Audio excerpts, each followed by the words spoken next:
Do you believe in the existence of jinns or ghosts? If not, then this video is for you. Today, we're going to share stories that will make you question, are these just tales? Or could they be real? Without further ado, let's dive into today's chilling and mysterious incidents. My name is Lila, and I live in Alder Grove, British Columbia. What I'm about to tell you might sound crazy, but it's true. And it's the reason my dad, the biggest skeptic I know, now believes in the supernatural. It all started in September 2010. I was 15 and my best friend Maya was 14. Both of us had single parents. My dad, a practical, no-nonsense mechanic, and Maya's mom, a nurse who didn't believe in anything she couldn't stitch up or medicate. One day we came up with what we thought was the ultimate plan: get our parents together so we could be sisters. To our surprise, it worked. Our parents started dating, and after a few months, they decided to move in together. But there was a problem. My dad's house was too small, and Maya's mom's place was even smaller. So, we started looking for a new home, somewhere big enough for all of us. That's when we found the listing on Craigslist. Alder Grove was a quiet town, but this house, it was something else. 6 bedrooms, a sprawling backyard, and a price so low it felt like a mistake. It's perfect, Maya said, her eyes lighting up. But as we'd soon learn, some things are too good to be true. We found the house on Craigslist. It was gorgeous. 6 bedrooms, a U-shaped layout with French doors in every room opening onto a sprawling deck. In the center was a hot tub, and beyond it, a hill sloped down to a private lake. The rent? $1,800 a month. It felt like a dream. On moving day, the owners handed over the keys with unsettling enthusiasm. Take the furniture, They said. We're moving to Baja and don't need it. At the time, we thought nothing of it. But the first sign something was wrong came during our Halloween party.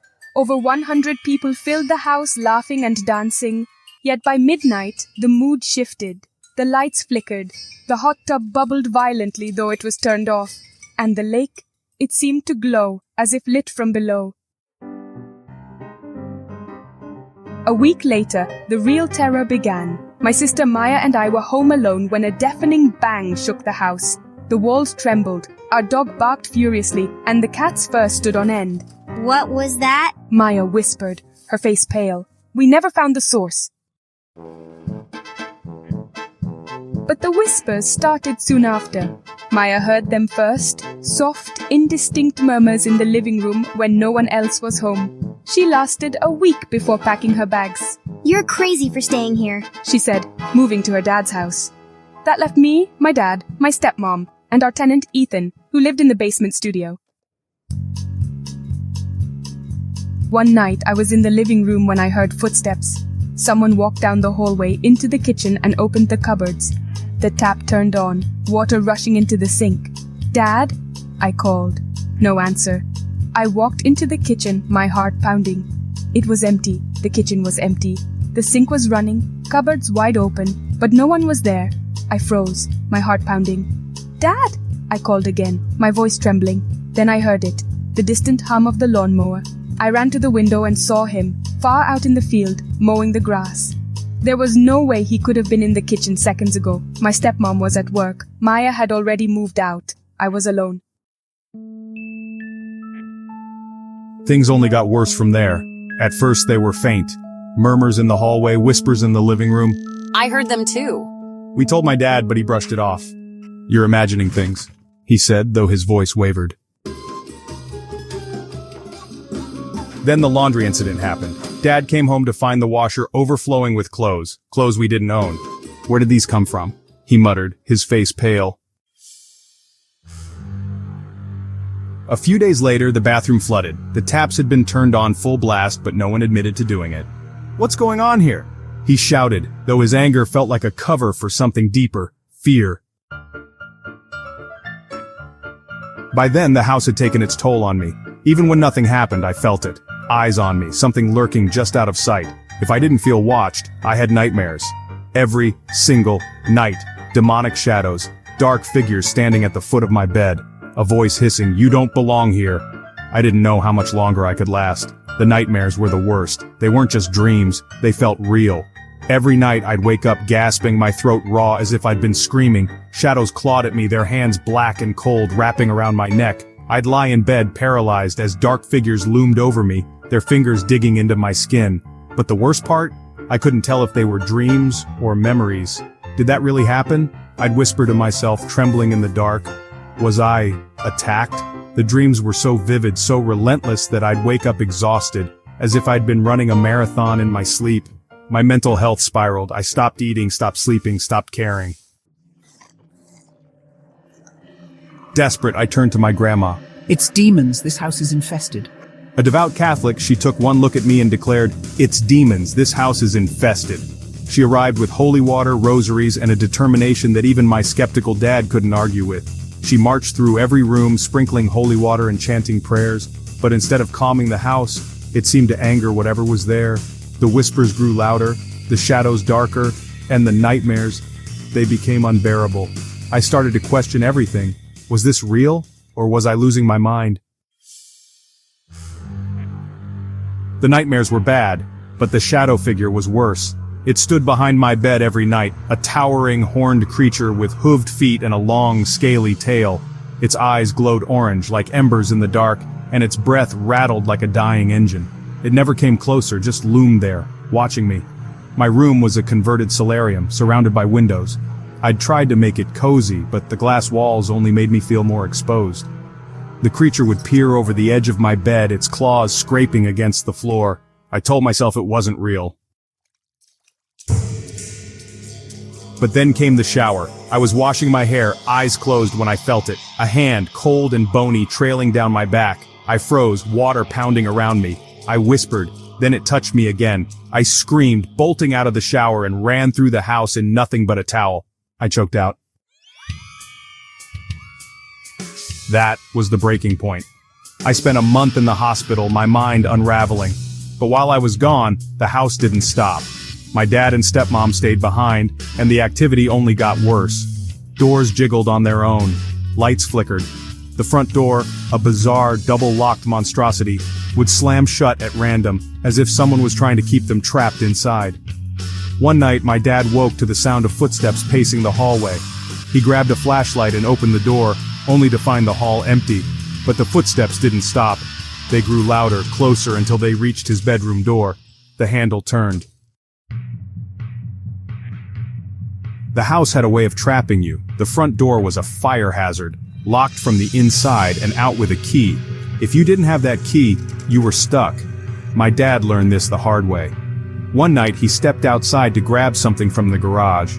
When he turned back, the door was locked. He muttered, jiggling the handle.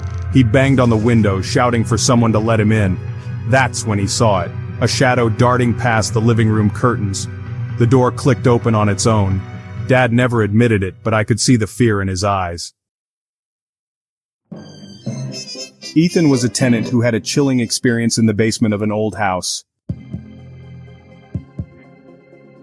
The tenant, Ethan, didn't last long. He lived in the basement, a cramped studio apartment tucked into the corner of what looked like an old workshop.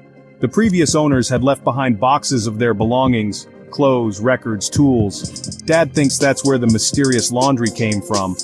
Whose clothes are these? He'd muttered one day, pulling strange, outdated garments from the washer. But the basement, it was something else. It wasn't just the cold or the darkness, it was the presence. When you were upstairs, you felt watched. When you were in the basement, you felt hunted. Ethan refused to talk about it. He lasted less than a month before packing up and leaving. I just need to be closer to the city, he said, though his trembling hands told a different story. Years later, he confessed to my dad. That basement, I've never been so scared in my life. The living room and kitchen were the heart of the activity. Lights flickered, doors slammed, shadows moved on their own. It made sense in a way. Those rooms were an addition, built onto the original house. Whatever was in that house, it didn't like the changes.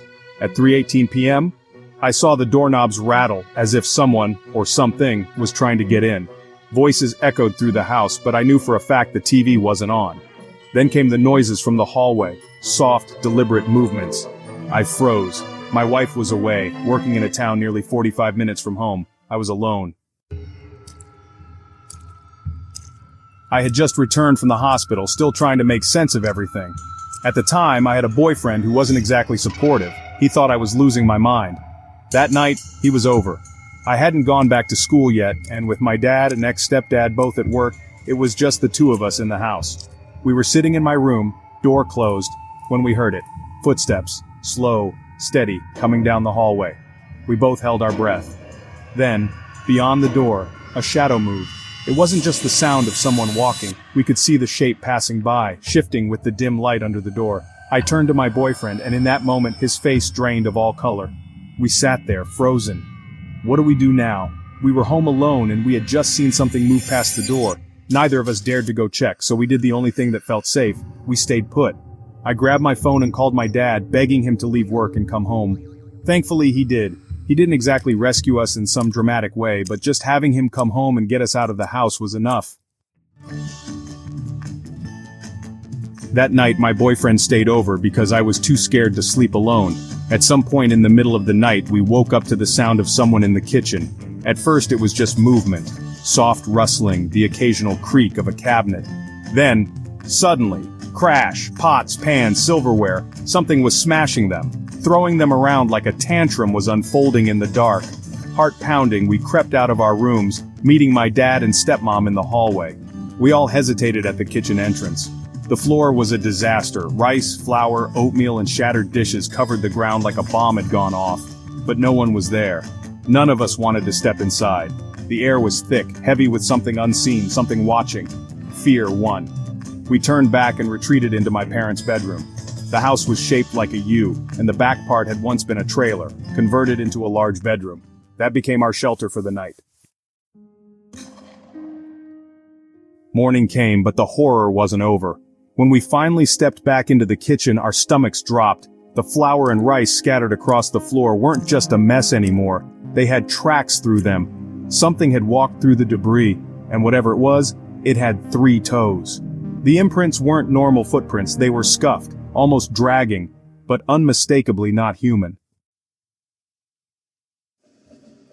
For the next few nights, we all crammed into the same room, unwilling to be alone. But that wasn't sustainable. Eventually, I asked my boyfriend's parents if I could stay with them, and I moved out. After that, things got worse in a different way. My dad and stepmom started fighting constantly. The house itself seemed to hold on to something dark, something that didn't want peace. I don't know if it was the house, the thing that left those footprints, or just the weight of everything we'd been through. But I do know one thing, whatever was in that house, it never wanted us there. I looked at my boyfriend's face, pale and stunned. "I told you," I whispered, my voice shaking. That was the moment everything changed. After I moved out, it was just my dad left in the house. He had always been the skeptical type, never believed in ghosts, never missed a day of work, never got sick. But the house wore him down. The constant noises, the shadows, the feeling of something unseen watching, it drained him. For the first time in his life, he called in sick, then another day, then an entire week. I came by to check on him and suggested we set up a camera in the living room, one of the most active spots in the house. That night, we recorded everything. The usual sounds returned, low voices, almost like a distant TV playing, but muffled, indistinct whispering. Footsteps moved across the house, pacing, waiting. The next morning, we checked the footage. The camera was aimed at a wall that had an old built-in record player. It was a relic from the house's past, with faded orange-stained glass from the 1970s and dim lights glowing behind it. Those lights never turned off, but in the footage, we saw something moving in front of them. The glow flickered as if something had passed through, then, off to the side, my old bedroom door, half open. We watched as a dark shape moved past and the door creaked open, slowly, deliberately. My dad stared at the screen in silence. That was the last straw. He never spoke about what happened when he was alone in that house, but whatever it was, it broke him. The next day, he took the video camera outside and burned it in the backyard. "It pissed it off," he muttered. "I had to." But the house wasn't done. One evening, we came home and noticed something strange in the fireplace. A single log had been burned. But we had never used the fireplace, not once. It was too risky. We didn't even know the last time the chimney had been cleaned. And yet, someone, or something, had lit a fire inside our house. By then, the downstairs tenant had moved out, meaning it was just my dad, my stepmom, and me left in the house. But we were miles off the beaten path. No neighbors, no random intruders. So who or what had been there? During the week he was off work, my dad, desperate for answers, went down to the bottom of the property, where there was an old trailer the landlord had rented out. He knocked on the door and, hesitantly, asked the man who lived there, "I know this sounds crazy, but have you had anything weird happen here?" The man looked him dead in the eye and said, "No man, yeah, we got weird stuff happening, but probably not as bad as what's going on up at your house." My dad's stomach dropped. "What?" The man explained that when he and his family first moved in, it was as if someone was trying to break into their home. He'd wake up in the middle of the night to the sound of doors rattling, windows creaking open. More than once he grabbed a bat and rushed through the house, fully expecting an intruder, only to find nothing. But sure enough, a door or window would be open, even though he was certain he had locked them. At first he thought he was losing his mind, but over time they learned to live with it. "This thing just lives here." Then, almost as an afterthought, he added, "I got a friend, he's a medium or a shaman, something like that. If you're up for it, he can come to the property, see if he can communicate with whatever's here." My dad didn't even hesitate, he was done, he was leaving. "Do whatever you want, I don't care anymore, I'm not living here." So the man's friend came, and what he uncovered changed everything. Apparently the original owner of the house had lived there with his wife, well, his first wife. When we first rented the place, the man looked nearly 100 years old, while his wife seemed about 50. But the house had a dark history. The first wife had died, cancer, they said. Not long after, the man remarried and his new wife moved in. Together, they continued building onto the house, finishing the addition where my parents' bedroom was. And then tragedy struck again. Her daughter died, and that's when the real haunting began. The medium stood in our house, silent, listening, feeling. Then finally he spoke. "There's a battle happening here, a spiritual war." Apparently it wasn't just one entity haunting the house, it was three. The first was the wife, the second was her daughter, and the third? Something much older. Something that had been there since the 1800s. They're fighting over who gets to stay. How do you fact-check something like that? You can't. But here's what I could confirm. Yes, the wife had died. And yes, the daughter had too. She had been in a car accident, right at the end of our driveway. I had no idea if the medium already knew that, but what convinced me most was something else entirely. Something he could never have guessed. We had never told him about the things we had tried to cleanse the house, never mentioned what my grandmother and aunt had done. And yet, as soon as he walked in, he said, "Someone was here before, spreading holy water. They chased it around the room." I froze, because that's exactly what happened. My grandmother and aunt had physically walked through my room, tossing holy water everywhere, under the bed, in the closet, into every dark corner. They had moved methodically, trying to force something out. And this man, this medium, claimed he could see it, see the entity running, hiding, evading them. It wasn't just a ritual, it was a hunt. That shook me to my core. I was born and raised Ukrainian Catholic. In our belief, there are no lingering spirits, no in-betweens, only heaven or hell. If you thought you were seeing ghosts, it was either a trick of the mind or something far worse. Even if a spirit had once been human, my grandmother wouldn't have cared. To her, it didn't belong here, and she did what she believed she had to do. But was it enough? Because the house, that house, still wasn't at peace.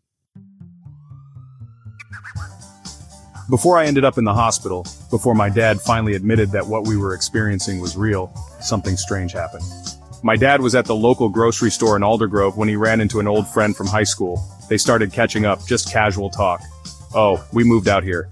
Beautiful place. Big house, lake with fish, even a hot tub on the deck." The friend's face changed. "Wait, is it the house shaped like a U with the hot tub deck?" My dad nodded. "Yeah, off 10th Avenue. The guy's expression darkened. "Oh man, I heard some crazy stuff went down at that place." My dad frowned. "What do you mean?" "Well, I did some electrical work there once. Went with my wife. While I was working, she was walking around the property with the owner's wife, and the lady just broke down, said she couldn't live there anymore. That she kept seeing apparitions of her daughter all over the house. She wasn't sure if she was going crazy or if something was really there, but either way, they had decided to sell everything and leave. They were moving to Baja. When my dad heard that, he brushed it off. It was just a story, right? Just some woman with an overactive imagination. But then the medium came, and when he said the house was trapped in spiritual warfare, a battle between the wife and her daughter, my dad's blood ran cold. The pieces were falling into place, and what we thought was just eerie coincidence, it was never coincidence. Days after the interview, Allie had planned to call her father and record his answers to a few follow-up questions. She thought it would add depth to the story, but when the moment came, he couldn't do it. He refused. Reliving what happened in that house was too much for him. Even after all these years, the memories still gripped him with an unshakable fear. He said fighting the supernatural made you feel helpless, like no matter what you did, it was always stronger. There was no winning, no escape. And Allie? She hadn't realized the full extent of it at the time, but something had been affecting her too. For months, she had felt sick, nauseous, dizzy, constant headaches. She thought it was a dietary issue, maybe dehydration, maybe stress, but no matter what she did, the feeling never went away. Then she moved out. And just like that, the sickness disappeared. She wasn't the only one. Morgan had moved out too. One by one, everyone was leaving, unable to bear the weight of whatever lurked in that house. But her father had stayed. He wanted her to come home. She was only 19, she should have been living with her family, focusing on school, not crashing at her boyfriend's house. But how could she? The house was unlivable. And her father? He was struggling. With only his income, the weight of the house, financially and supernaturally, was crushing him. For the first time in his life, he started missing work. He was too sick, too exhausted, too consumed by the fear that had taken over his home. And as the days passed, one thing became clear. This wasn't just a house. It was a battlefield, and they were losing. In the end, my dad ended up staying at my grandma's house until we could gather enough people to move everything out. We made sure to pick a day when we could all be there together. None of us wanted to be alone in that house. We were genuinely afraid for our safety. If whatever was there could slam doors and throw pots and pans, what was stopping it from doing something worse? From physically harming us? From reaching out while I was in the shower? It's not there anymore, or at least I don't think so. Ironically, I now live just a few blocks away. After we all moved out, my stepmom left, my dad went elsewhere, and I relocated to Suey. I never thought I'd come back. But years later, when I was looking to buy a home, Alder Grove was surprisingly affordable. And so, in a strange twist of fate, I found myself back near the place that once terrified me. The other day, I told my daughter about the house. We drove down to see the house, but it was completely gone. Demolished. I even tried searching through historical records to understand how the land was originally plotted, but I wasn't sure what exactly to look for. According to the medium, there was an owner in the 1800s who had lived and died there, and something about arrowheads came up in the reading. I don't know how accurate any of that is, but that's what they said. Later, a new owner purchased the property in the 1940s and held onto it for years. Now that I'm older and a mom, I have a different perspective. If I were in that situation today, there's no way I would put my children through what we experienced. Instead, I probably would have invited paranormal investigators, consulted a historian, and done more research on the land's history. But looking back, I already ended up in the hospital once, questioning my sanity. And if things in that house could physically move, if something unseen could touch objects, who's to say it couldn't touch us too? I've heard that most entities can't break through the veil, but some can. And if whatever was in that house had that ability, I wonder what might have happened if we had stayed any longer. I've often wondered if the people living there now experience anything. If someone from the 1800s was still lingering, but the house itself was completely new. Who knows if the spirits, like the wife and the daughter, are still present. Where we live, about an hour and a half from Harrison, it's basically Sasquatch country. So many people who venture deep into that area have reported hearing tree knocking and whooping sounds. The 4x4 and camping communities talk about these experiences like they're just common knowledge. We also have a lot of UFO activity here. Alder Grove, for example, is considered a UFO hotspot. So many people I know have seen what they describe as a black triangle with yellow lights. Almost everyone I've talked to has had an encounter at some point while living in Alder Grove.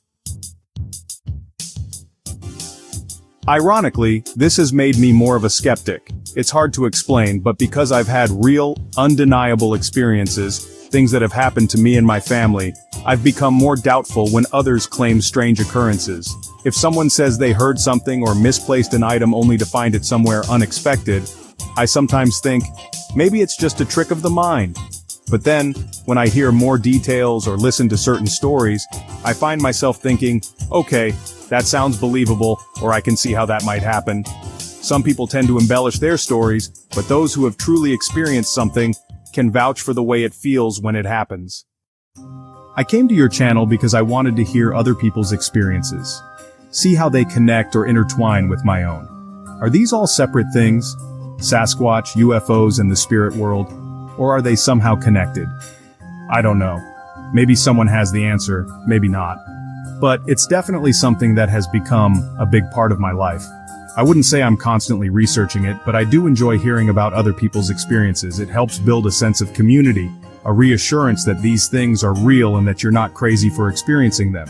You don't need to medicate yourself just because something unexplainable happened. These things happen to regular, everyday people. Sure, paranormal investigators go looking for them head on, but plenty of normal people just move into a house or go out into the wilderness and suddenly find themselves in the middle of something they can't explain. I think if you feel like something is happening, you should trust your instincts. Yes, sometimes you might misplace your glasses and later find them somewhere unexpected. But if strange things happen, if you hear voices, and if you feel an overwhelming sense of unease, it's not always just in your head. Sometimes you need to trust what you're experiencing.